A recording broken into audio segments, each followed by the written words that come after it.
Hello friends, कैसे हैं आप सब। आई होप सब अच्छे होंगे। Welcome back to my channel story with Sam. आप सब सुन रहे हैं मेरे साथ लव राइवल। जैसा कि लास्ट एपिसोड में हमने सुना कि कैसे मिसेस प्रिया वर्मा श्रेया की माँ को कड़वे वचन सुनाती हैं। उनकी ऐसी कड़वी बातें सुनकर श्रेया की माँ को एकदम धक्का लगता है। श्रेया भी दरवाजे पे खड़े होकर पहले तो उनकी बातें सुनती है, पर जब उसे लगता है कि पानी सर से ऊपर चला गया है, वो आकर अपनी माँ को संभाल लेती है। अपनी माँ को अच्छे से उठाकर बेड पे बिठाती है और अपनी माँ को प्यार से रिलैक्स होने का कहती है और वापस से मिसेस वर्मा की तरफ घूमकर गुस्से में कहती है, आप मेरी और मेरी माँ के बीच में ये क्या लड़ाई करवा रही हैं। आप इन सब चीज़ों का दोष मेरी माँ को क्यों दे रही हैं। मैं जानती हूँ मेरी माँ बहुत अच्छी है और बहुत ही काइंड हार्टेड है, इसलिए मेरे पिताजी की जो भी स्थिति है उसके पीछे मेरी माँ का हाथ कभी नहीं हो सकता। इसलिए आप प्लीज़ मेरी और मेरी माँ के बीच में कोई गलतफहमी पैदा मत कीजिए। मेरी माँ भी बहुत परेशान है, इसलिए मैं आपसे रिक्वेस्ट कर रही हूँ कि प्लीज़ मिसेस रंधावा आप भी यहाँ से निकल जाइए। श्रेया ने डोर की तरफ इशारा किया क्योंकि दादाजी उसको मिसेस रंधावा कह के बुलाते थे, इसलिए आज श्रेया ने भी रोहित की माँ को ऐसे ही मिसेस रंधावा कहकर बुलाया।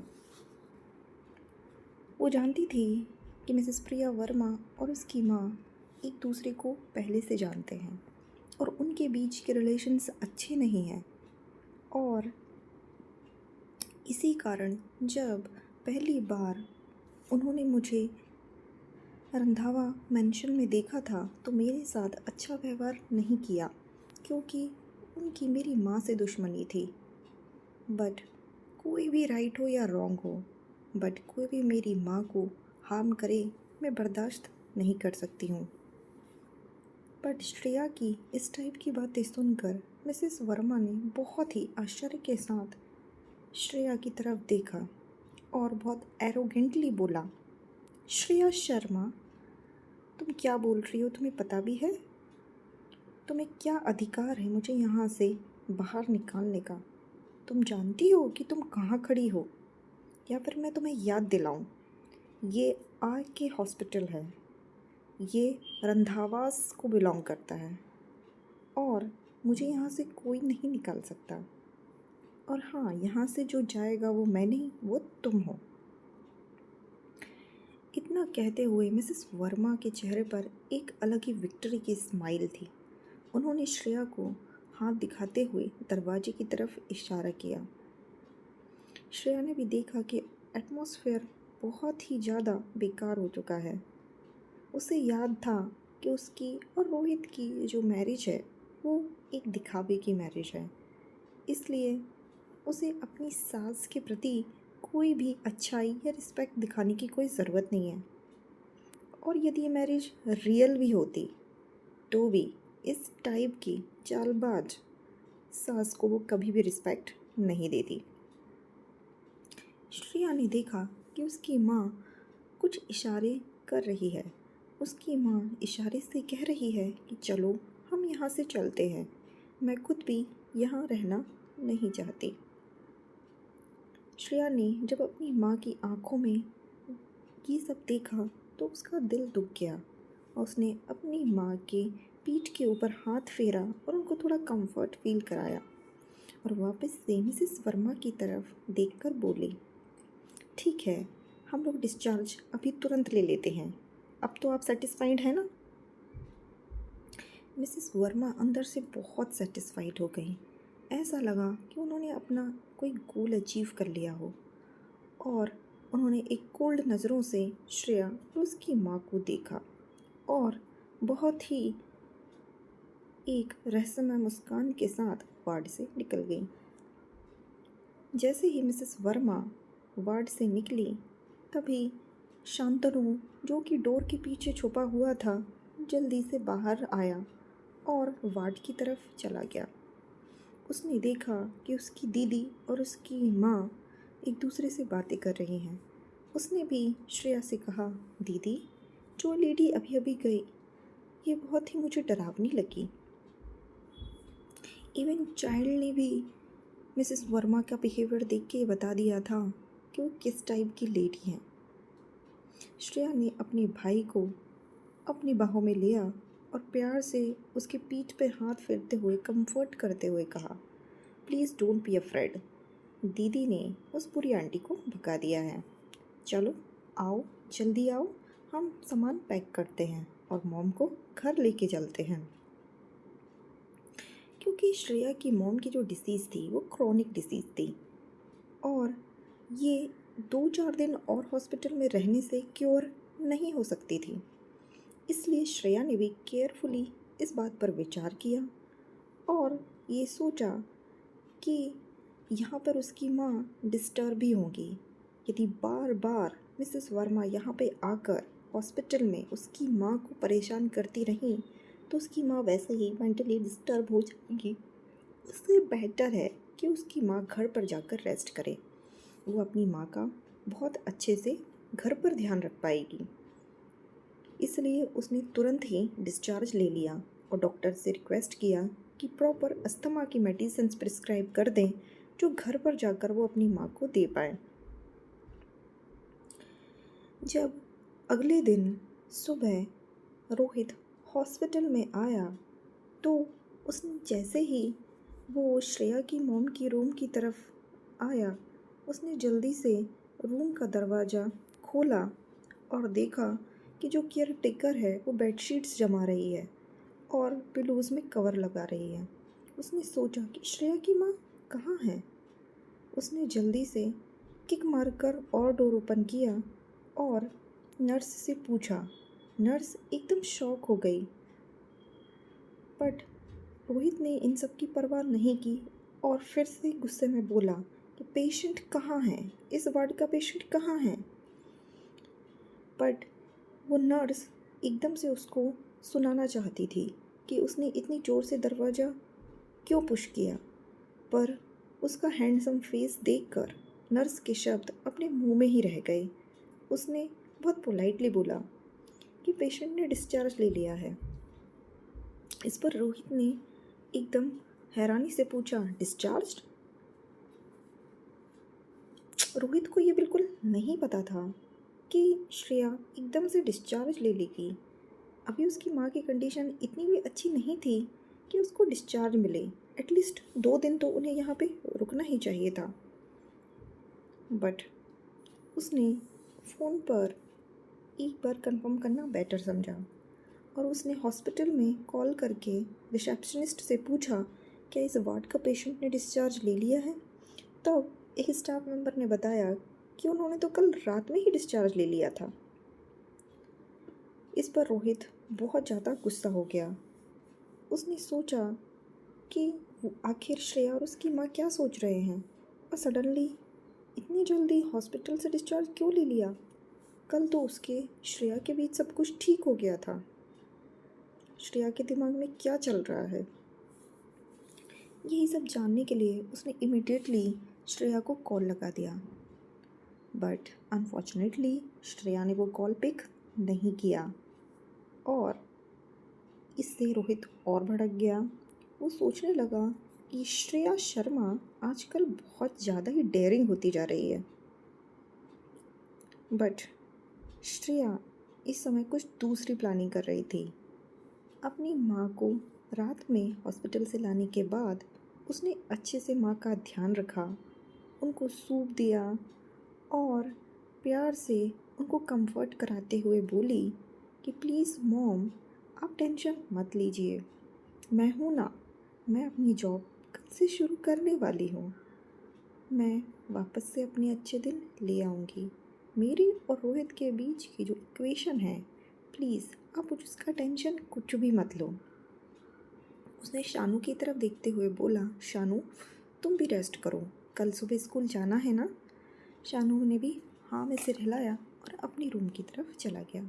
श्रेया भी अपनी माँ को सुलाकर अपने रूम की तरफ बढ़ गई। नेक्स्ट मॉर्निंग श्रेया वापस से आर स्टोर की तरफ चल पड़ी। उसे स्टोर में जाने में डर तो बहुत लग रहा था, लेकिन उसने हिम्मत जुटाई और उसने सोचा कि अपनी फैमिली के लिए और खुद की अर्निंग के लिए उसे ये करना ही होगा। और धीरे धीरे कदमों के साथ डोर की तरफ बढ़ गई। जैसे ही उसने डोर खोला तो वो समझ गई कि स्टोर के सारे लोगों की नज़रें उसी की तरफ हैं और सब उसे बहुत सरप्राइजिंगली घूर रहे हैं। और सारे कलीग्स आपस में गॉसिप कर रहे थे कि ये तो श्रेया शर्मा है ना, ये वापस यहाँ कैसे आ गई, इसे तो बॉस निकाल दिया था ना। और हाँ, ये तो प्रिटेंड कर रही थी, ये तो बहुत चालबाज है, ये एक्चुअली में बहुत ज़्यादा इनोसेंट होने का नाटक करती है, बट बहुत ज़्यादा चालबाज और ड्रामेबाज है। कैसे बॉस की बाहों में गिर गई थी और बेहोश होने का नाटक करने लगी थी, सचमुच। बट इसको तो प्रेसिडेंट ने फायर कर दिया था ना, फिर ये यहाँ कैसे आ गई। यही सब बातें कलीग्स आपस में एक दूसरे से कर रहे थे। बट श्रेया ने इन सब की कोई भी चिंता नहीं की, ना ही इन लोगों की तरफ देखा। वो जल्दी से रेस्ट रूम की तरफ बढ़ गई और उसने अपने स्टोर के कपड़े निकाले और चेंज करने के लिए रेस्ट रूम की तरफ जाने लगी। पर इसी टाइम जो स्टोर की मैनेजर थी, उसने देख लिया था कि श्रेया आई है और बाकी सब लोग उसके बारे में कैसी बातें कर रहे हैं। तो उसने जल्दी से श्रेया को आवाज़ लगाई और कहा कि तुम यहाँ क्यों आई हो और तुम यहाँ क्या कर रही हो। श्रेया भी मैनेजर की तरफ स्माइल करते हुए बोली, मैनेजर, मैं यहाँ काम करने आई हूँ। जैसे ही मैनेजर ने ये सुना तो उसे लगा कि श्रेया ने कोई जोक मारा है। उसने हंसते हुए कहा, तुम काम के लिए आई हो? क्या मैंने गलत सुना है? मुझे अच्छे से याद है कि लास्ट टाइम तुमने प्रेसिडेंट के साथ मिसबिहेव किया था, इसलिए उन्होंने तुम्हें फायर किया था, इसलिए तुम्हें आने की कोई ज़रूरत नहीं है। श्रेया जानती थी कि मैनेजर क्या कह रही है, इसलिए उसने पूछा कि मुझे फायर किया है, बट मुझे तो ऐसा कोई नोटिस नहीं आया। आपके पास कोई रिटर्न नोटिस आया है क्या?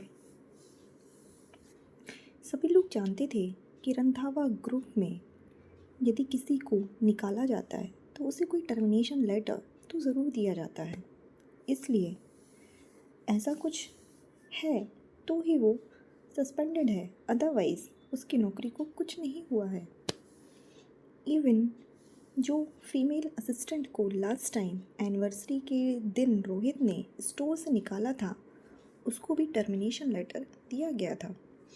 बट श्रेया के हाथ में ऐसा कोई लेटर नहीं था, ना ही हेड ऑफिस से इस स्टोर में किसी एम्प्लॉय को फायर करने का कोई लेटर आया। मैनेजर एकदम शॉक्ड में थी, उसने तो कभी इसके बारे में सोचा ही नहीं था और वो कुछ आंसर ही नहीं कर पाई।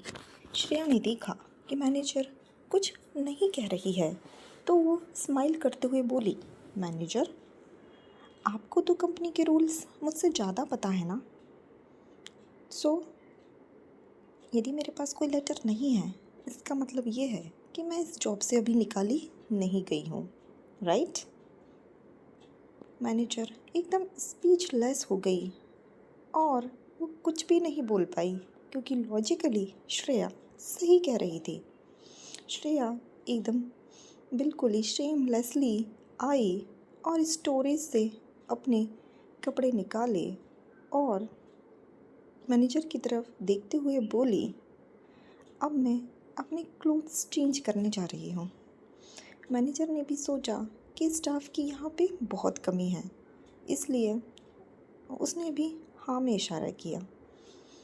तभी श्रेया ने थैंक यू मैनेजर बोला और वहाँ से निकल गई। कपड़े चेंज करके वो वापस से अपने काउंटर पर आ गई। अभी शॉप कस्टमर के लिए ऑफिशियली ओपन नहीं हुई थी क्योंकि ये अर्ली मॉर्निंग का टाइम था।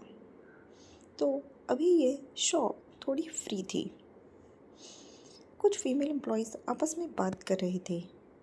एक एम्प्लॉय दूसरी एम्प्लॉय से बोली, क्या तुमने सुना है जो आहूजा ग्रुप्स है ना, वो मुंबई में अपनी ब्रांचेस खोल रहा है।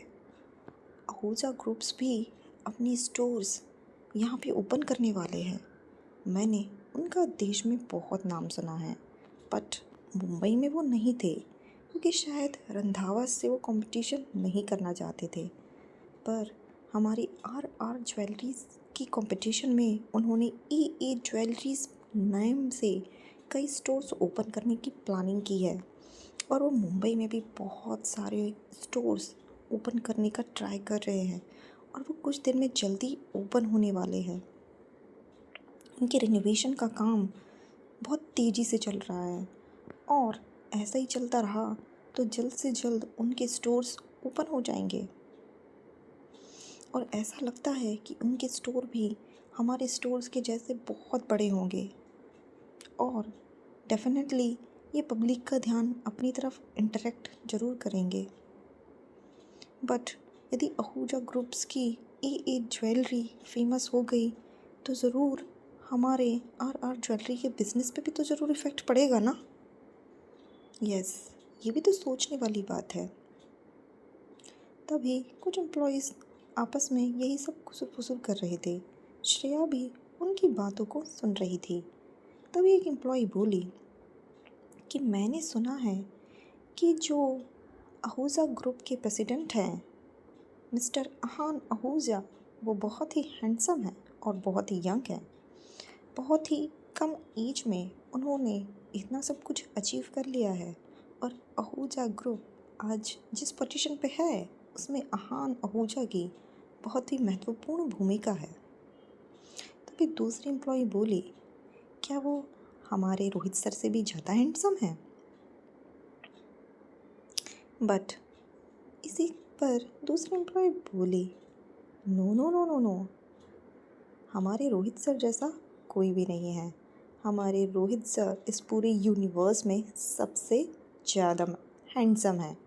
मैंने उन दोनों की फ़ोटो न्यूज़पेपर में देखी है।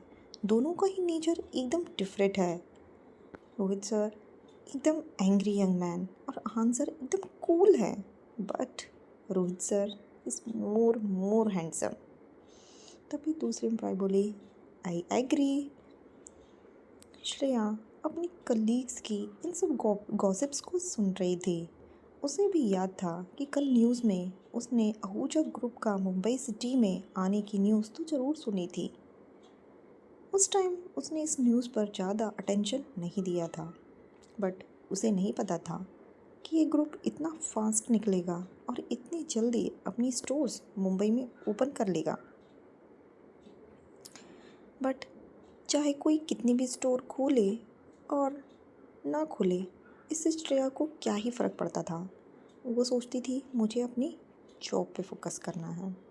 इवन उसके हस्बैंड के बारे में लड़कियां इतनी गॉसिप कर रही हैं, कोई उसे हैंडसम, कोई उसे pretty, angry young man, cool, कुछ भी बोल ले, इससे उसे क्या ही फ़र्क पड़ना था। मॉर्निंग में ये सब गपशप होने के बाद आफ्टरनून में थोड़ा स्टोर में भीड़ बढ़ गई। सभी लोग अपने अपने कस्टमर्स को हैंडल करने लगे। इसके बाद आफ्टरनून में जो डिस्ट्रिक्ट मैनेजर्स थे वो सारे स्टोर्स पर जा रहे थे। इस स्टोर पर भी आकर उन्होंने इंस्पेक्शन किया और सारे स्टाफ को ट्रेनिंग दी। इस ट्रेनिंग के दौरान ही श्रेया उस मैनेजर से मिली। ये बहुत ही कम हाइट का थोड़ा मोटा सा आदमी था और उसकी आंखें एकदम छोटी थी।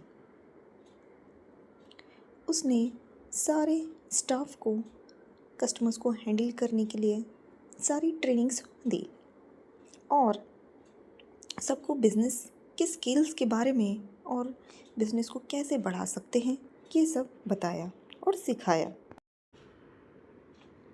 श्रेया ने देखा कि ये जो डिस्ट्रिक्ट मैनेजर आया है ये बार बार उसके काउंटर की तरफ ही आ रहा है। एक 2-3 राउंड जब उसने श्रेया के काउंटर के पास बार बार लगाए, तब श्रेया ने ज़रूर कुछ एक नोटिस कर ली थी बात। उसे लगा कि कुछ तो गड़बड़ है, ये बार बार मेरी काउंटर की तरफ क्यों आ रहा है। उसे ऐसा लगा कि ये मैनेजर उसमें कुछ इंटरेस्ट ले रहा है। उसे कुछ हिंट उसकी आंखों में दिखाई दिया, पर उस समय श्रेया ने इन बातों को इग्नोर किया कि ये तो बस एक दिन के लिए ही तो आया है, ये तो अभी शाम को हमारे स्टोर से चला ही जाएगा। और ये सब सोचते हुए उसने अपने काम पे फोकस किया। पर आफ्टर वर्क जैसे ही श्रेया ने कपड़े चेंज कर लिए और स्टोर से निकलने के लिए हुई, तभी स्टोर के मैनेजर ने कहा कि आप लोग सब रेडी रहिए, क्योंकि आज डिस्ट्रिक्ट मैनेजर हम सबको ट्रीट देने वाले हैं। ये सब सुनकर सारे कलीग्स बहुत ही खुश हो गए, क्योंकि आज डिस्ट्रिक्ट मैनेजर उनको ट्रीट देने वाले थे। मतलब आज बहुत बढ़िया होटल में अच्छा खाना मिलेगा। ये सोचकर ही सब लोग एकदम हैप्पी हो गए। बट श्रेया को इस टाइप की गैदरिंग में कोई इंटरेस्ट नहीं था। उसे तो जल्द से जल्द घर जाना था, इसलिए उसने पोलाइटली मना करते हुए कहा, आई एम सॉरी बट मैं नहीं जा रही हूँ, I am not interested. But Shreya की ये बात सुनकर मैनेजर बोली कि श्रेया, सभी लोग जा रहे हैं, ऐसे कैसे तुम अपना प्लान कैंसिल कर सकती हो? तुम्हारे बिना हमारी टीम का क्या होगा? मैनेजर श्रेया से कुछ अनहैप्पी दिखाई दे रही थी। मैनेजर ने फिर से श्रेया से कहा, हमारी टीम यूनिटी का क्या? तुम हमारी टीम यूनिटी को बर्बाद कर रही हो। दूसरे कलीग्स भी श्रेया से बोलने लगे, बिल्कुल श्रेया, यदि तुम नहीं जाओगी तो डिस्ट्रिक्ट मैनेजर को हम सब क्या बोलेंगे?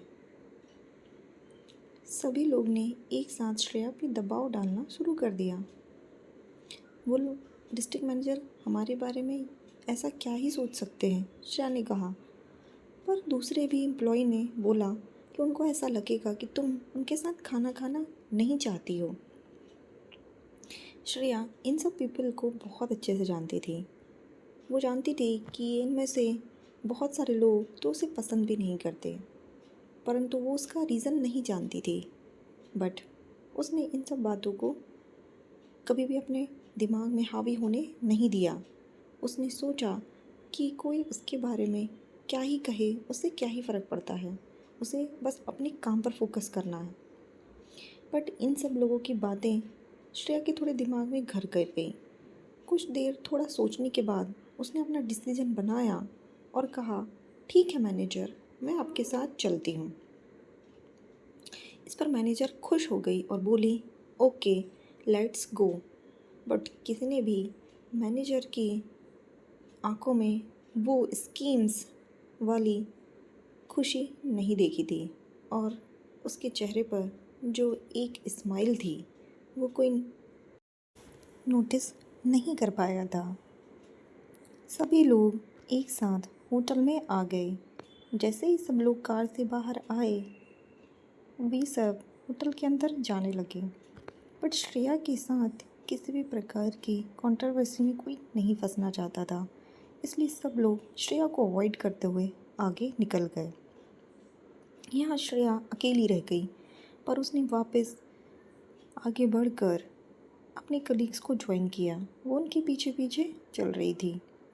वो लोग जैसे ही होटल की लॉबी में पहुँचे, उन्होंने देखा कि सब लोग एक दूसरे से बातें करने में लगे हैं, बट श्रेया से कोई भी बात नहीं कर रहा है। बट अचानक से सब ने किसी लेडी की गिरने की आवाज़ सुनी और सब लोग उसी तरफ देखने लगे।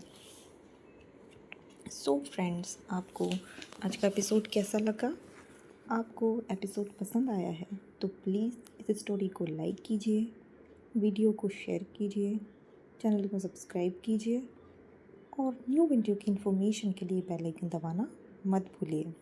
और हाँ, आप अपने इम्पोर्टेंट सुझाव प्लीज़ कमेंट सेक्शन में ज़रूर दीजिएगा। और ये लेडी कौन है जो गिरी है, इसे जानने के लिए बने रहिए हमारे साथ और सुनते रहिए लव राइवल, क्योंकि अभी रोहित की लाइफ में भी एक राइवल की एंट्री होने ही वाली है। देखते हैं जब अहान श्रेया और रोहित की ज़िंदगी में आएगा तो रोहित और श्रेया की लव स्टोरी क्या मोड़ लेगी। आई थिंक स्टोरी कुछ इंटरेस्टिंग होने वाली है, तो प्लीज़ मेरी स्टोरी को सपोर्ट कीजिए। चलिए मिलते हैं नेक्स्ट एपिसोड में, तब तक के लिए बाय बाय।